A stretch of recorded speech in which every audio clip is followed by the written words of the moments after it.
Sharma Rohit Sharma test cricket থেকে অবসর নেওয়ার পর থেকে পুরো সোশ্যাল মিডিয়াতে জল্পনা শুরু হয়ে গেছে যে ভাই এখন টেস্ট ক্রিকেটের অধিনায়ক কে হতে পারে। তো ভাই খবর আসতেছে সেই টেস্ট ক্রিকেট কনফার্ম কম বেশি হয়ে গেছে যে টেস্ট ক্রিকেটের অধিনায়ক হতে পারে। তো চলো জানবো আমরা এই ভিডিওতে। কথা হলো যে ভাই হ্যাঁ, টেস্ট ক্রিকেটের অধিনায়ক কিন্তু শুভমন গিল হতে পারে। তার কারণ শুভমন গিলকে এমন নাম সবার আগে নাম চলতেছে শুভমন গিল। কেন এখন শুভমন গিল বলতেছি? এখানে তো সিরাজ আইয়ার ছিল, জসপ্রীত বুমরাহ ছিল, কে রাহুল ছিল, এদেরকে মধ্যে একজনকে করতে পারতো।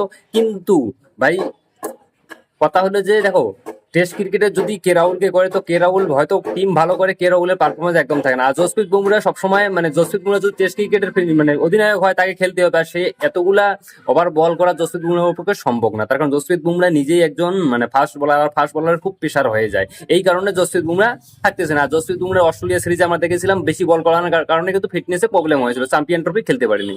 কিন্তু এখন কথা হচ্ছে সিরাজ আইয়ার। ভাই সিরাজ আইয়ার টেস্ট ক্রিকেটে সেরকম কিছু পারফরমেন্স ভালো কিন্তু নেই, বাকি ক্রিকেটে আছে, ঠিক আছে। এবার কথা হলো যে ভাই শুভমন গিলকে কেন? তো ভাই দেখো, শুভমন গিল গুজরাট টাইটান্সের নতুন ক্যাপ্টেন্সি, আর শুভমন গিল ভালোই ক্যাপ্টেন্সি কম বেশি করতেছে।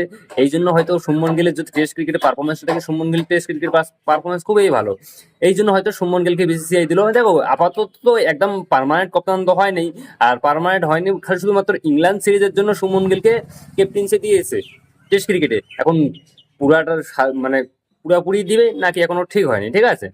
আর ভয়েস ক্যাপ্টেন করেছে ভাই ঋষভ পানকে। এত লোক ছিল, আবার ঋষভ পানকে কেন করলো, এটাও একটা কথা। ঋষভ পান যদি আমরা দেখি লাখনো ফ্র্যাঞ্চাইজির মধ্যে কিন্তু ক্যাপ্টেন্সি কম বেশি ভালোই করতেছে, যদিও তার ব্যাট থেকে রান করছে। আর ঋষভ পান কিন্তু খুব ভালো একজন ব্যাটসম্যান টেস্ট ক্রিকেটে অন্তত।